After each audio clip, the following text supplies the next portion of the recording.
أعوذ بالله من الشيطان الرجيم. بسم الله الرحمن الرحيم.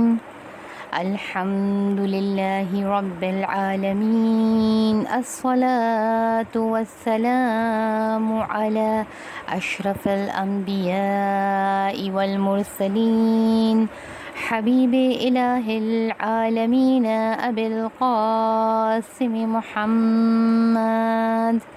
اللهم صل على محمد وآل محمد وعجل فرجهم. رب اشرح لي صدری ویسر لی امری واحلل عقدۃ من لسانی یفقہوا قولی. اپنی بات کا آغاز کرتے ہیں اللہ تعالیٰ کے شکر کے ساتھ، پروردگار کی حمد کے ساتھ، پروردگار کے شکر کے ساتھ کہ جس نے ہمیں، مجھے اور آپ کو اس دنیا میں پیدا کیا، اور پیدا کرنے کے بعد بلکہ پیدا کرنے سے پہلے ہی ہمیں اتنی نعمتیں دیں کہ ہم اس کو کبھی بھی کاؤنٹ نہیں کر سکتے. ہم جہاں پہ بھی نظر دوڑائیں، جس طرف آنکھ اٹھا کر دیکھیں، پروردگار کی نعمتوں کے ذریعے ہم زندگی گزار رہے ہیں. اس نے ہمیں زندگی گزارنے کے لیے اتنی ساری نعمتیں دیں، بلکہ اگر ان نعمتوں کو دیکھنے کے لیے ہم اپنی آنکھ اٹھاتے ہیں تو آپ دیکھیں کہ یہ آنکھ ہمیں کس نے دی. اس آنکھ کے اندر اتنی روشنی کہ ہم ہر چیز دیکھ سکیں، اس آنکھ کے اندر اتنی طاقت کہ اپنے ارادے سے ہم پلکوں کو کھولتے ہیں اور بند کرتے ہیں. تو بس پروردگار کے حمد کے ساتھ اپنی بات کو شروع کرتے ہیں. اور آج تو ہمیں ذکر ہی اپنے اس امام کا کرنا ہے کہ جو ہر وقت کہتے رہتے تھے الحمدللہ شکراً شکرا، الحمدللہ حقاً حقا. ہم نے سنا ہے نا کہ جب شام غریبہ میں خیمے جل رہے تھے اور جلتے خیموں کے درمیان جب کسی نے نظر دوڑائی تو کیا دیکھا کہ ہمارے امام، ہمارے چوتھے امام سجدے کی حالت میں لا الہ الا اللہ حقاً حقا، لا الہ الا اللہ شکراً شکرا کی آوازیں آ رہی تھیں. تو ہمارے بچے یقیناً سمجھ گئے ہوں گے کہ آج ہمیں اپنے چوتھے امام علی زین العابدین علیہ السلام کا ذکر کرنا ہے. اور مجھے یقین ہے کہ ہمارے بچوں کو درود کی فضیلت، ائمہ کے نام کے احترام میں درود پڑھنے کی فضیلت یقیناً پتہ ہے. تو ہمارے بچے جس مقام پہ بھی بیٹھے ہیں اپنے اپنے مقام پہ امام کے نام پہ بلند آواز میں درود پڑھیں گے. اللہم صلی علی محمد وآل محمد وعجل فرجہم. مشہور روایت کی بنا پہ 15 جمادی الاول کی تاریخ تھی 36 ہجری، یعنی کہ 36 ہجری تھی. شہر مدینہ تھا. امام حسین علیہ السلام کے گھر بیٹا پیدا ہوا کہ جس کا نام امام حسین علیہ السلام نے اپنے بابا کے نام پہ رکھا. جی ہاں، امام حسین نے اپنے بیٹے کا نام علی رکھا. اور آپ جانتے ہیں امام حسین علیہ السلام نے اس کے بعد بھی جتنے بیٹے امام حسین کے یہاں پیدا ہوئے سب کا نام علی رکھا. آپ سنتے ہیں نا، علی اکبر، علی اصغر، اس طرح سے مناسبت سے سب مولا کائنات کی مناسبت سے، اپنے بابا کے نام کی مناسبت سے سارے بیٹوں کا نام علی رکھا. اور ان کے مشہور القابات زین العابدین، سید الساجدین، ذکی، ذوالصفنات، یہ سب چوتھے امام کے مشہور القابات ہیں. جو کنیت ان کی مشہور ہے وہ ابو الحسن اور ابو محمد ہے. امام محمد باقر جو کہ ہمارے 5ویں امام ہیں، وہ فرماتے ہیں کہ میرے بابا یعنی کہ چوتھے امام کے بارے میں فرماتے ہیں. یہ جو ہم امام کو سید الساجدین، زین العابدین، سجاد، ان ناموں سے جو ہم یاد کرتے ہیں نا، تو امام محمد باقر فرماتے ہیں کہ میرے بابا کی سجدے کرنے کی بہت عادت تھی. یعنی امام زین العابدین علیہ السلام ہر بات پہ، ہر نعمت پہ، ایسی نعمتیں جن کو ہم لوگ تو فار گرانٹیڈ لے لیتے ہیں، چھوٹی چھوٹی نعمتیں جن کے لیے ہم تھینک یو کرنے کی طرف، اللہ کی طرف توجہ بھی نہیں کرتے ہیں. امام زین العابدین ہر نعمت کے لیے سجدہ کرتے تھے. جب نماز پڑھتے تھے، نماز کے بعد شکر خدا میں سجدہ. کوئی نعمت ملے شکر خدا میں سجدہ، جب دو لوگوں کے درمیان صلح ہو جائے شکر خدا میں سجدہ، رات شروع ہو سجدہ، رات ختم ہو، دن شروع ہو سجدہ، ہر مقام پہ سجدہ کرتے تھے، ہر وقت سجدہ کرتے تھے پروردگار کے بارگاہ میں، اتنے سجدے کرتے تھے کہ آپ جانتے ہیں نا کہ جب ہم سجدہ کرتے ہیں تو ہمارے 7 پارٹس آف دا باڈی زمین پہ رکھے جاتے ہیں۔ اب ہم امام زین العابدین کے ذکر کے تو فعل ایک فقہی مسئلہ بھی یہاں پہ ریوائز ہو جائے گا کہ جب ہم سجدہ کرتے ہیں تو ہمارے کتنے اعضاء زمین پر ہوتے ہیں؟ 7 اعضاء، پیشانی، دونوں ہتھیلیاں یعنی کہ پامز، دونوں پاؤں کے انگوٹھے اور گھٹنے، یہ 7 اعضاء زمین پہ ہوتے ہیں۔ تو امام محمد باقر فرماتے ہیں کہ میرے پاپا اتنے سجدے کرتے تھے کہ جو ان کے پارٹس آف دا سجدہ تھے نا ان پہ گٹے ہو جاتے تھے، اور اتنے گھٹے ہو جاتے تھے کہ باقاعدہ ان گھٹوں کو کٹوانا پڑتا تھا۔ اور اسی مناسبت سے امام زین العابدین کا ایک لقب ہے ذوالصفنات، یعنی کہ گھٹوں والا۔ اور یہ جو آج میں اور آپ خاک شفا پہ سجدہ کرتے ہیں، یہ بھی تو ہم امام زین العابدین کی پیروی میں، امام زین العابدین کی سنت پہ ہی عمل کرتے ہیں۔ واقعہ کربلا کے بعد امام حسین علیہ السلام کی قبر کے پاس کی مٹی کو امام زین العابدین نے اپنے پاس لے لیا تھا اور اس سے سجدہ گاہ بنائی تھی اور اسی پہ سجدہ کرتے تھے۔ اور امام زین العابدین کہتے تھے کہ اس مٹی پہ یعنی کہ خاک شفا پہ سجدہ کرنے سے کیا ہوتا ہے؟ یہ جو خاک شفا ہے یہ قیامت کے دن پروردگار کے سامنے گواہی دے گی کہ اس شخص نے میرے اوپر سجدہ کیا تھا۔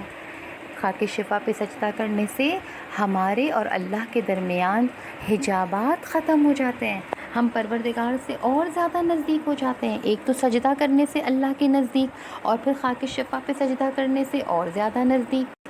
اسی طرح امام کا ایک اور مشہور لقب زین العابدین، عبادت کرنے والوں کی زینت۔ اگر عبادت کرنے والا پورا ایک گروہ ہو، ایک پورا گروپ عبادت کر رہا ہو، اس گروپ کو کیا کہا جائے گا؟ یہ عابدین کا گروپ ہے، ٹھیک ہے۔ اور امام زین العابدین کون ہیں؟ زین العابدین یعنی عبادت کرنے والے جو لوگ، جتنے بھی لوگ جو عبادت کر رہے ہیں ان سب کے سید و سردار، ان سب کی زینت، ان سب سے بہترین عبادت کرنے والے، جن کو پروردگار کی عبادت کرنے میں بہت مزہ آتا تھا، بہت لطف آتا تھا، ہمیشہ اللہ تعالیٰ سے راز و نیاز کرتے رہتے تھے، اتنی عبادت کرتے تھے کہ ان کا لقب ہی ہو گیا زین العابدین۔ اور یہ جو لقب ہے اس کا ایک بہت مشہور واقعہ کہ امام ایک دفعہ نماز پڑھ رہے تھے، اور جب امام نماز پڑھتے تھے تو وہ ارد گرد کی ساری باتوں سے بے خبر ہوتے تھے۔ جیسے کبھی کبھی ہوتا ہے نا، ہماری توجہ نماز میں بٹ جاتی ہے، ٹیلی فون بج رہا ہے، کس کا فون ہوگا، دروازے پہ بیل بج رہی ہے، کون آیا ہوگا، ہمارے پاس سے کون گزرا ہے، ہمیں کہاں جانا ہے۔ لیکن امام زین العابدین علیہ السلام جب نماز پڑھتے تھے تو ایسا بالکل پروردگار کی بارگاہ میں ہوتے تھے، ان کی توجہ صرف اللہ تعالیٰ کی طرف ہوتی تھی۔ ایک دفعہ شیطان نے امام زین العابدین کی نماز کو ڈسٹرب کرنے کے لیے کیا پلان بنایا؟ شیطان جو ہے وہ اژدہے کی صورت میں، ایک سانپ کی صورت میں امام زین العابدین علیہ السلام کے پاس آیا۔ امام نماز پڑھ رہے تھے، شیطان نے امام کے انگوٹھے کو چبانا شروع کیا، بائٹ کرنا شروع کیا۔ امام اپنی نماز میں اتنے انوالو تھے کہ امام کو پتہ ہی نہیں چلا۔ امام تسلی سے اپنی پوری، شیطان کا تو یہ پلان تھا کہ جب میں امام کے قریب جاؤں گا تو ظاہر ہے کہ وہ ڈسٹرب ہو جائیں گے اور ان کی توجہ اللہ تعالیٰ کی طرف سے ہٹ جائے گی، لیکن امام آرام سے، توجہ سے، اسی توجہ سے نماز پڑھ رہے تھے، اور نماز ختم کرنے کے بعد امام نے اس اژدہے کو اپنے سے دور کر دیا، اور اس کے بعد جو ہے وہ یہ آواز سنی گئی جیسے کہ کوئی غیب سے پکار رہا ہو، پروردگار کے حکم سے کوئی ملائکہ، کوئی فرشتہ یہ پکار رہا ہو، ہاتف غیب کی آواز سنی گئی۔ اور کیا آواز سنی گئی؟ انت زین العابدین، انت زین العابدین، انت زین العابدین، بے شک آپ عبادت گزاروں کی زینت ہیں۔ یعنی کہ زین العابدین جو امام کا ٹائٹل ہے وہ خود پروردگار نے فرشتے کے ذریعے سے امام کے لیے چوز کیا ہے۔ جب امام نماز پڑھ رہے ہوتے اور سورہ حمد کی تلاوت شروع کرتے تھے تو سورہ حمد میں یہ جو جب یہاں پر پہنچتے تھے مالک یوم الدین، اس کا ترجمہ آپ سب جانتے ہیں نا، ہمارے سارے بچوں کو اس کا ترجمہ پتہ ہے، روز جزا کا مالک ہے، یعنی کہ پروردگار اللہ تعالیٰ جو ہے وہ قیامت کے دن کا مالک ہے، قیامت کے دن حساب و کتاب ہوگا اور پروردگار اس کا مالک ہے۔ تو جب اس سینٹنس پہ پہنچتے تھے مالک یوم الدین، تو امام اس سینٹنس کو اگین اینڈ اگین ریپیٹ کرتے تھے، اگین اینڈ اگین ریپیٹ کرتے تھے، اور اپنے آپ کو، وہ تو امام تھے، ہمیں یہ بتا رہے ہیں کہ دیکھو تم لوگ یہ بات ریئلائز کرو کہ اس دنیا میں اپنی مرضی سے جو بھی کر لو، قیامت کے دن اللہ تعالیٰ کے سامنے جواب دینا ہے، کیونکہ وہ روز جزا کا مالک ہے، وہ تمہارے اعمال کا حساب کرے گا۔ تو بار بار یہ والا سینٹنس ریپیٹ کرتے تھے، مالک یوم الدین، مالک یوم الدین۔ امام علیہ السلام اپنی نمازوں کو اتنی توجہ سے پڑھا کرتے تھے کہ ایک دفعہ امام کے گھر میں آگ لگ گئی، جب امام نماز پڑھ رہے تھے امام کے گھر میں آگ لگ گئی، لیکن پھر وہی بات کہ امام اتنا انوالو تھے اپنی نماز میں، امام زین العابدین علیہ السلام، کہ ان کو پتہ ہی نہیں چلا، وہ اسی کنسنٹریشن سے اپنی نماز کو انہوں نے مکمل کیا۔ اور جب مکمل ہونے کے بعد کسی نے کہا کہ ایسی کیا بات تھی کہ آپ کو آگ نے اپنی طرف متوجہ ہی نہیں کیا، آپ کو پتہ ہی نہیں چلا کہ آپ کے گھر میں آگ لگ گئی تھی، آپ اسی فوکس سے اپنی نماز کو اطمینان سے کمپلیٹ کر رہے تھے، کوئی جلدی نہیں، کوئی بھاگ دوڑ نہیں، کوئی ادھر ادھر نہیں۔ تو امام نے کہا کہ میں تو نماز پڑھ رہا تھا، یعنی میں قیامت کے دن کی جو آگ ہے اس کو اپنے لیے بجھا رہا تھا، جو جہنم کی آگ ہے۔ معاذ اللہ، امام تو معصوم ہوتے ہیں، امام کے یہ صرف میں آپ لوگوں کو سمجھانے کے لیے کہہ رہی ہوں کہ جہنم کی جو تپتی ہوئی آگ ہوگی، اگر انشاءاللہ مومنی آپ سب اچھے بچے ہیں، اچھی طرح سے نماز پڑھتے ہوں گے، لیکن جس طرح سے کہا گیا، آپ سب کو معلوم ہے نا جنت اور دوزخ کے بارے میں کہ کتنی نعمتیں ہوں گی جنت میں، اور پھر دوزخ کے بارے میں بھی معلوم ہے کہ کتنا سخت عذاب ہوگا۔ تو امام کہتے ہیں میں اپنے آپ کو اس آگ سے دور کر رہا تھا، میں اتنی فوکس سے نماز اس لیے پڑھ رہا تھا کہ میں تو یہ سوچ رہا تھا کہ قیامت میں کتنی بڑی آگ ہوگی، اور مجھے اپنے آپ کو اس نماز کے ذریعے اللہ تعالیٰ سے کنیکشن کے ذریعے اس آگ سے بچانا ہے۔ اب امام کی ایک اور سیرت کے ایک اور پہلو کی طرف توجہ کرتے ہیں۔ جب بھی کوئی امام سے مدد مانگتا تھا، جب بھی کسی سائل کو دیکھتے تھے، آپ کو معلوم ہے نا سائل کسے کہتے ہیں، یعنی مدد مانگنے والا، جو آپ سے کچھ طلب کرتا ہے، کچھ مانگتا ہے، تو امام اس کی ضرور ہیلپ کرتے تھے، جو کچھ ہوتا تھا اس سے اس کی ہیلپ کرتے تھے، اور صرف ہیلپ نہیں کرتے تھے۔ آپ کو پتہ ہے کہ امام زین العابدین نے ہمیں کچھ طریقے سکھائے کہ سائل کی مدد کیسے کرنی چاہیے۔ یعنی امام جو ہے وہ صرف ایسا نہیں ہوتا تھا کہ اس کے پیالے میں یا اس کے ہاتھ پہ کچھ رکھ دیا کرتے تھے، بلکہ امام زین العابدین سائل کو، مانگنے والے کو اتنا رسپیکٹ کرتے تھے کہ بعض مقامات پہ تو لکھا ہے کہ وہ سائل کا ہاتھ چومتے تھے، اس کو اتنا احترام دیتے تھے۔ جب کسی نے پوچھا کہ آپ اتنا رسپیکٹ کیوں کرتے ہو سائل کا، تو کہا کہ یہ شخص تو بہت امپورٹنٹ ہے، یہ وہ شخص ہے کہ جو میرا مال، جو میرے پاس کچھ ہے، میرا مال مجھے اللہ تک پہنچانا ہے، اب اللہ تعالیٰ کے پاس جو میرا بینک اکاؤنٹ ہے، مجھے وہاں پہ میری نیکیاں، میرا مال جمع کروانا ہے، اور یہ جو سائل ہے یہ وہ شخص ہے کہ اس کے ذریعے میں اپنا مال اللہ تعالیٰ تک پہنچاتا ہوں۔ کیونکہ جب ہم کسی کی مدد کرتے ہیں تو ہمارے اکاؤنٹ میں وہ نیکی لکھ دی جاتی ہے نا۔ جب ہم کسی کو کوئی مال دیتے ہیں تو وہ ختم نہیں ہوتا، بلکہ اللہ تعالیٰ، فرشتے وہاں پہ، اب اللہ تعالیٰ کے پاس ہمارا یہ سب لکھا ہوا ہے ریکارڈ کہ یہ مال اب جو ہے وہ باقی رہ گیا، اب اس مال کا فائدہ ہمیں قیامت کے دن ملے گا۔ تو امام کہتے تھے یہ جو سائل ہے یہ تو اتنا اہم شخص ہے، اتنا محترم شخص ہے کہ اس کے ذریعے میں اپنا مال جو ہے وہ اللہ کے پاس ٹرانسفر کر رہا ہوں، تو اس کو تو مجھے ضرور رسپیکٹ دینی ہے۔ اسی طرح سے امام جو ہے وہ اپنا ہاتھ نیچے رکھتے تھے کہ یہ لو، اس میں سے تم خود اٹھا لو، میں نہیں چاہتا کہ میں اپنا ہاتھ اوپر رکھ کے تمہاری مدد کروں۔ اتنا احترام کرتے تھے. راتوں کو جب سب لوگ سو جاتے تھے، آدھی آدھی راتوں کو امام جو ہے وہ اپنے شولڈر پہ بیگ بھر کے اس کے اندر کھانے پینے کی چیزیں، راشن وغیرہ ڈال کے، اور وہاں مدینے کے جو غریب لوگ ہوتے تھے ان کے گھروں پہ جاتے تھے. جب امام کی شہادت ہو گئی اور امام کے جنازے میں اتنے سارے ایسے لوگ آئے ہوئے تھے جو امام کو جانتے نہیں تھے کہ یہ چوتھے امام ہیں. وہ کہتے تھے ہم ایک ایسے شخص کے جنازے میں آئے ہیں جو راتوں کو اٹھ اٹھ کے ہماری مدد کرتا تھا، آدھی رات کو ہمارے گھر پہ آتا تھا اور ہماری ضرورت کی چیزیں ہمیں پہنچایا کرتا تھا. اس طرح سے امام جو ہے وہ مدد کرتے تھے ضرورت مندوں کی.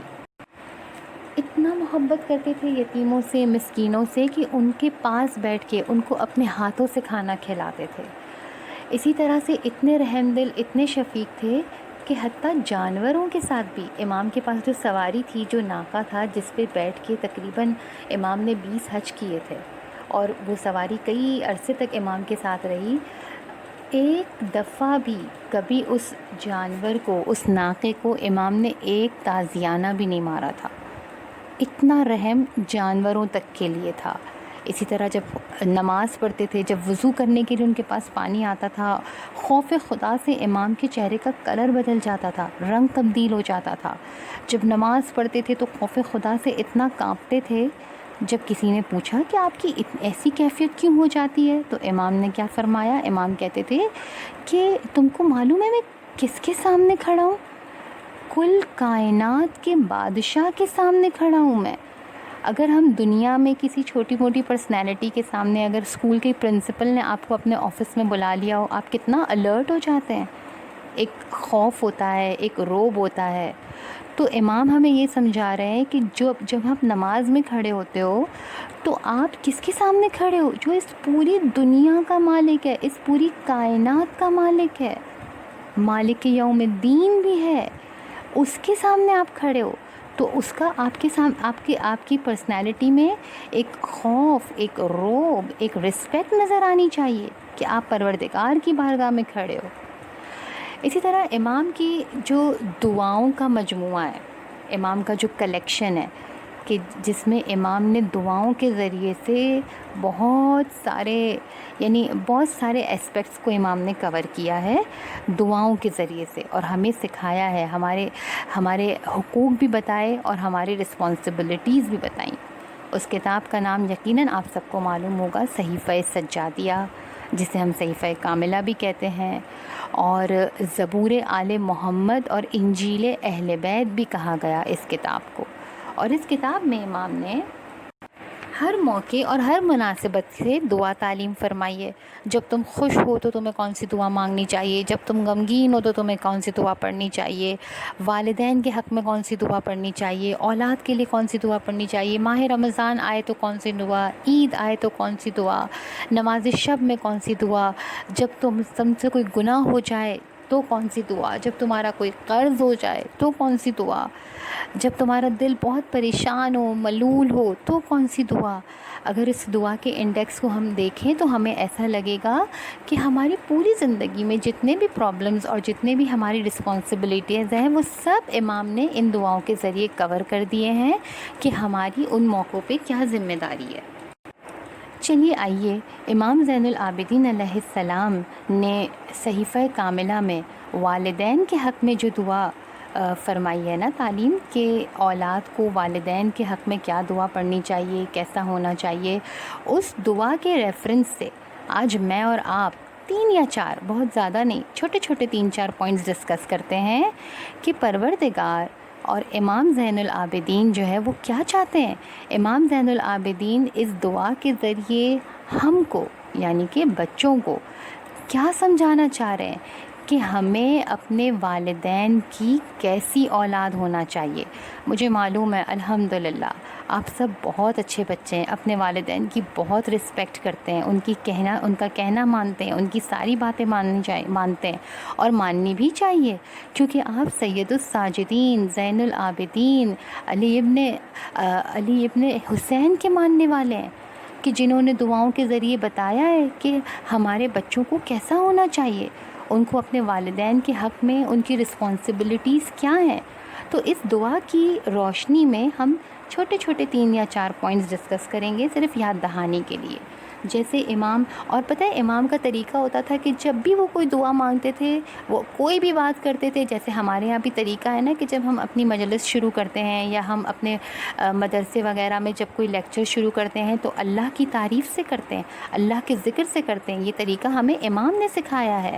امام اپنی کوئی بھی بات، اپنی کوئی بھی دعا محمد اور آل محمد پہ درود کے بغیر، پروردگار کی تعریف کے بغیر، پروردگار کے شکر کے بغیر شروع نہیں کرتے تھے. اس دعا میں بھی ایسا ہی ہے، اللہ تعالیٰ کی تعریف کی ہے، محمد اور آل محمد پہ درود بھیجا ہے. سارے بچے مل کے بلند آواز سے درود پڑھیں، اللہم صلی علی محمد و آل محمد وعجل فرجہم. اور پھر جو باتیں امام نے بتائی ہیں ان میں سے ایک بات امام کہتے ہیں، اے اللہ تعالیٰ، اے پروردگار تو ہماری مدد کر بچوں کی. ہم سب بچوں کے لیے میں مخاطب ہوں، ٹھیک ہے؟ یعنی ہم اللہ سے دعا کریں کہ یا اللہ تو ہماری مدد کر، کہ تو جو بھی چاہتا ہے کہ ہم اپنے والدین کے لیے ہم کریں، اور ہم اپنے والدین کے لیے جیسا بنانا تو ہمیں چاہتا ہے تو ہمیں ویسا بننے میں مدد فرما. اور امام فرماتے ہیں کہ اے پروردگار، والدین کی خدمت گزاری جو تو نے مجھے بتائی ہے، مجھے وہ کرنے کی توفیق دے، اور ایسا کرنے میں میرے ہاتھ پیر تھکن محسوس نہ کریں. کبھی ہو جاتا ہے نا، بابا تھک کے آفس سے آئیں، پانی دینا، اب ہم تو خود اتنا تھک گئے بابا، ہم تو خود ابھی کھیل کر آئے ہیں، ممی آواز دے رہی ہے ٹیبل پہ سے فلاں چیز اٹھا لو، یہ کر لو، میں تو خود اتنا تھکا ہوا ہوں. نہیں، امام کہتے ہیں اللہ سے دعا مانگو کہ اللہ تمہیں وہ پاور دے کہ تم اپنے والدین کی خدمت کرنے کے لیے تھکو نہیں. تم اتنے اسٹرانگ ہو جاؤ کہ تم کو تھکن محسوس نہیں ہو، اور تم اپنے والدین کی خدمت کرو. اگر وہ بیمار ہیں اور ویسے بھی ان کو پانی دو، ان کو مثلاً ان کو شوز لا کے دے دیے، شو ریک میں سے ساکس لا کے دے دیے اپنی ایج کے مطابق، اپنی طاقت کے مطابق.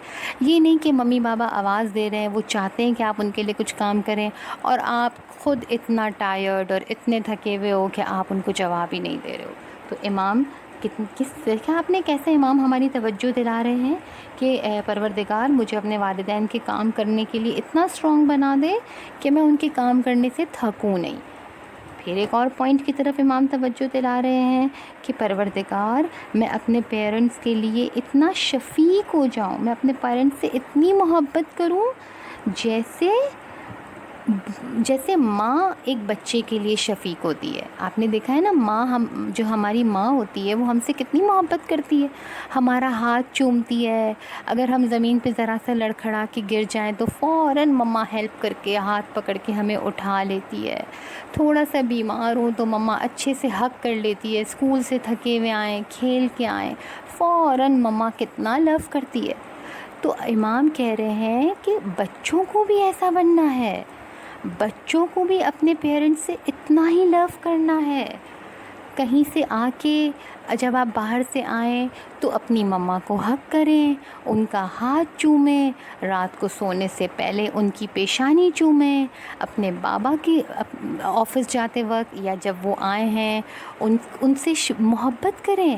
اگر وہ بوڑھے ہو گئے ہیں تو ان کو بالکل ویسے ہی ٹریٹ کریں جیسے وہ آپ کو ٹریٹ کرتے تھے جب آپ چھوٹے تھے، ہے نا؟ جب چھوٹا بچہ چلنے سیکھتا ہے، آپ نے دیکھا ہے نا، چھوٹے بھائی بہنوں کو دیکھا ہے آپ نے، جب وہ چلنا سیکھ رہے ہوتے ہیں نیا ایک سٹیپ 2 سٹیپ چلتے ہیں، پھر تھک جاتے ہیں، پھر بیٹھ جاتے ہیں، یا فوراً سے گر جاتے ہیں، کیسے مما دوڑ کے اس کو اٹھا لیتی ہے کہ کہیں اس کو چوٹ نہ لگ جائے. تو امام کہہ رہے ہیں کہ اولاد کی بھی یہ رسپانسبلٹی ہے کہ جب پیرنٹس بوڑھے ہو جائیں، آپ کے گھر میں جو بزرگ ہیں ان کی آپ کو بھی اس طرح سے ٹیک کیئر کرنی ہے کہ جب وہ چلتے چلتے لڑکھڑا جائیں تو آپ فوراً ان کی مدد کریں، ان کے شوز ڈھونڈنے میں ان کی مدد کریں تاکہ ان کو جھکنا نہ پڑے، ان کے چلنے میں ان کا ہاتھ پکڑیں، اگر مجلس میں کہیں جا رہے ہیں تو ان کا ہاتھ پکڑیں، ان کو چیئر ارینج کر کے دیں، یا جہاں پہ بھی وہ بیٹھنا چاہتے ہیں ان کی مدد کریں. جیسے ماں محبت کرتی ہے ویسے ہمیں بھی محبت کرنی ہے، ویسے بھی ہمیں بھی شفیق بننا ہے اپنے پیرنٹس کے لیے. پھر امام فرماتے ہیں پروردگار تو مجھے ایسا بنا دے کہ میں اپنے پیرنٹس کی جو خواہش ہے، جو وہ چاہتے ہیں، جو میرا دل چاہ رہا ہے اس کو میں اتنا امپورٹنٹ نہیں سمجھوں، جو میرے پیرنٹس میرے لیے چاہتے ہیں میں اس کو امپورٹنٹ سمجھوں، ان کی خواہش کا احترام کروں۔ اگر میری مما چاہتی ہے کہ میں ٹیبل وائنڈ اپ کرنے میں یا کھانا بنانے میں ان کی مدد کروں، اگر میرا دل نہیں بھی چاہ رہا، میرا دل چاہ رہا ہے کہ میں پلنگ کے اوپر لیٹ کے آرام سے اپنے موبائل پہ گیم کھیلتا رہوں یا کھیلتی رہوں، لیکن اگر میری مما چاہ رہی ہیں کہ میں ان کی ہیلپ کروں، اگر ماما نہیں بھی کہیں، نہیں بھی چاہیں، تب بھی کرنی ہے۔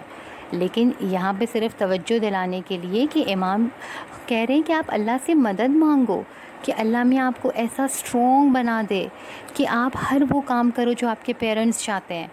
مما کہیں جا رہی ہے نانی کے گھر، دادی کے گھر یا کسی بھی رشتہ دار کے گھر، مما چاہتی ہیں کہ آپ ان کے ساتھ جائیں، اور آپ چاہتے ہیں کہ نہیں، میں تو آرام سے گھر میں بیٹھ کے جو ہے مثلاً ویڈیو گیم کھیلنا چاہتا ہوں یا ریسٹ کرنا چاہتا ہوں۔ مما بابا جو چاہتے ہیں وہ کریں، اللہ سے مدد مانگیں کہ اللہ آپ کو اتنا اسٹرانگ بنا دے کہ آپ اپنی مما بابا کی ہر خواہش کو پورا کریں۔ اور اسی طرح آج کی حد تک جو آخری پوائنٹ ہم امام زین العابدین علیہ السلام کی والدین کے حق کی دعا کر رہے ہیں، یاد ہے نا؟ اس کا آخری پوائنٹ نہیں ہے، اس میں تو بہت سارے پوائنٹس ہیں، لیکن بس ہم بچوں کے ساتھ جو آخری پوائنٹ ڈسکس کریں گے وہ کیا؟ امام کہتے ہیں اے اللہ میری آواز کو ان کے سامنے آہستہ، ان کے سامنے مطلب کس کے سامنے؟ والدین کے سامنے۔ اے اللہ میری آواز کو ان کے سامنے آہستہ بنا دے، میرے کلام کو، میری بات کو ان کے لیے خوشگوار بنا دے، میری طبیعت کو نرم بنا دے۔ مطلب میں ان کے سامنے بہت پولائٹ وے سے بات کروں، شاؤٹ نہیں کروں ان کے سامنے، اچھے انداز سے، اچھے لہجے سے بات کروں۔ ہم بچے کبھی کبھی یہ بھول جاتے ہیں نا کس طرح ہم اپنے پیرنٹس کے اوپر شاؤٹ کرنے لگتے ہیں جب ہمیں بھوک لگ رہی ہوتی ہے، جب ہمارے ٹوائز نہیں مل رہے ہوتے، جب ہماری بال نہیں مل رہی ہوتی، جب ہماری اسکول کی کوئی بک نہیں مل رہی ہوتی جو ہم نے خود ہی جگہ پہ نہیں رکھی ہوتی، اور پھر ہم کتنا شاؤٹ کرتے ہیں مما یہ کہاں ہے، مما وہ کہاں ہے۔ امام کہتے ہیں نہیں، اپنے پیرنٹس کے سامنے بہت اچھے الفاظ میں، خوشگوار الفاظ میں، نرم طبیعت میں، پولائٹلی بات کرو۔ تمہاری آواز اپنے پیرنٹس کے سامنے اونچی نہیں ہونی چاہیے۔ بس مصائب کی منزل پر آتے ہیں اس دعا کے ساتھ کہ اے اللہ تو ہم سب کو اچھا بچہ بننے کی، اپنے والدین کی اچھی اولاد بننے کی، اور تیرا یعنی کہ رب العالمین کا اچھا بندہ بننے کی توفیق عطا فرما۔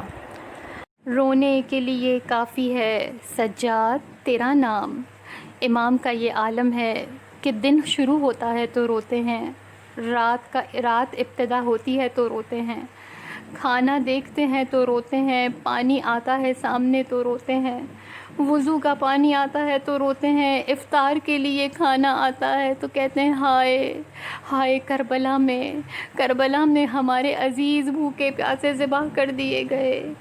وقت نماز آیا، امام نماز کے لیے کھڑے ہوتے ہیں اور پھر کہتے ہیں ہائے میرے بابا کی آخری نماز۔ بازار کا تو لفظ سنتے تھے اور امام کا گریہ شدید ہو جایا کرتا تھا۔ ہائے کوفے کا بازار، شام کا بازار۔ جب امام بازار سے کبھی امام کا گزر ہوتا تو قصاب جو جانوروں کو ذبح کرتے ہیں نا، قصاب، وہ اپنے ذبح شدہ جانوروں پہ کپڑا ڈال دیا کرتے تھے کہ کہیں زین العابدین کی نظر نہ پڑ جائے، اور اگر امام کی نظر کبھی ذبح شدہ جانور پر پڑ جاتی تو امام ان لوگوں سے پوچھتے تھے کہ اس جانور کو ذبح کرنے سے پہلے پانی پلایا تھا؟ وہ قصاب کہتے ہم مسلمان ہیں، ہم جانوروں کو پیاسا ذبح نہیں کرتے، پہلے ان کو پانی پلاتے ہیں اس کے بعد ذبح کرتے ہیں۔ اور پھر امام کا گریہ شدید ہوتا۔ کربلا میں کیسے مسلمان تھے کہ جنہوں نے میرے بابا کو پشت سے جب خنجر چلایا تو میرے بابا کی رگیں اتنی سوکھی تھی۔ 11 محرم کو بے گور و کفن لاشوں کو چھوڑ کر جب یہ اسیروں کا قافلہ چلا ہے، ماں بہنیں کھلے سر ہیں، امام کے ہاتھوں میں ہتھکڑیاں ہیں، پیروں میں بیڑیاں، گلے میں توق خاردار۔ امام حسین علیہ السلام کے لاشے کے قریب سے جب چوتھے امام گزرے ہیں، امام کی حالت غیر ہو گئی۔ پھوپھی اماں، اس جوان کی کیا حالت ہونی چاہیے کہ جس کے باپ کا لاشا گرم ریتی پر پڑا ہو، اور وہ جوان اپنے باپ کو غسل و کفن تو کجا اس کی لاش پہ ایک مٹھی خاک بھی نہ ڈال سکے۔ بس یہ قافلہ منزلیں طے کرتا ہوا آگے بڑھ رہا ہے۔ امام سے جب کسی خادم نے پوچھا تھا نا کہ امام کب تک اس طرح گریا کریں گے، کب تک اس طرح رو رو کے اپنے آپ کو ہلکان کرتے رہیں گے، تو امام نے کہا تھا تو نے انصاف نہیں کیا۔ حضرت یعقوب کا ایک بیٹا یوسف ان سے جدا ہوا تھا۔ یعقوب اتنا روئے تھے کہ ان کی آنکھوں کی بینائی چلی گئی تھی۔ ارے میرے تو اتنے یوسف ایک دوپہر میں ذبح کر دیے گئے۔ عرض کرنے والے نے کہا مولا شہادت تو آپ لوگوں کی میراث ہے۔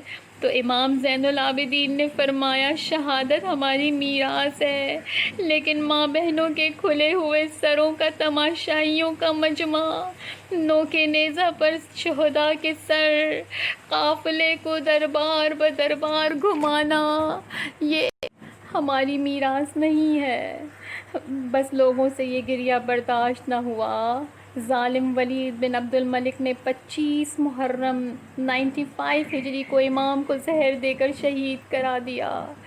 زہر کا اثر شروع ہوا تو امام نے اپنے بیٹے محمد باقر کو بلایا، فرمایا بیٹا اب میں دنیا سے رخصت ہونے والا ہوں، میرے بعد میری تجہیز و تکفین کی ذمہ داری تم پر ہے، یہ میری آخری رات ہے، اب میری زندگی تمام ہونے کو ہے۔ اور پھر مولا نے امام محمد باقر سے فرمایا باقر کربلا کے حالات تم نے تو دیکھے تھے نا، تم 3 سال کے تھے، باقر ان مصائب کو بیان کرو۔ اور اب مولا باقر علیہ السلام نے مصائب سنانا شروع کیے۔ بابا میں نے دیکھا تھا کہ دادا حسین علی اکبر کا جنازہ لائے تھے، بابا میں نے دیکھا کہ دادا حسین قاسم کا جنازہ گٹری میں لائے تھے، بابا میں نے دیکھا تھا کہ دادا حسین نے علی اصغر کا خون اپنے چہرے پہ مل لیا تھا، بابا میں نے دیکھا کہ دادی زینب کے سر سے چادر اتری۔ ارے جیسے ہی مصائب اس منزل پر پہنچے کہ دادی زینب کے سر سے چادر اتری، میرے مولا کا گریہ بلند ہوا اور زین العابدین کی روح پرواز کر گئی۔ مدینے میں یہ خبر عام ہوئی کہ زین العابدین شہید ہو گئے۔ یہ پہلا موقع تھا کہ جب امام محمد باقر نے غسل و کفن دے کر جنازہ رکھا تو نماز پڑھنے والوں کا بے پناہ ہجوم تھا۔ آسمان سے ملائکہ کی تکبیر کی آوازیں آ رہی تھیں، ہر طرف شور و بکا تھا۔ میرا دل کہتا ہے کہ امام سجاد کہہ رہے ہوں گے اے باقر تم خوش نصیب ہو کہ تمہیں دلاسا دینے کے لیے اتنے سارے لوگ موجود ہیں، میرا جنازہ اٹھانے کے لیے اتنے سارے لوگ موجود ہیں۔ باقر تم نے دیکھا تھا نا کہ کربلا میں میرے باپ کا جنازہ جلتی ریتی پہ پڑا تھا اور میں اپنے باپ کا لاشا دفن نہ کر پایا تھا۔ انا للہ و انا الیہ راجعون۔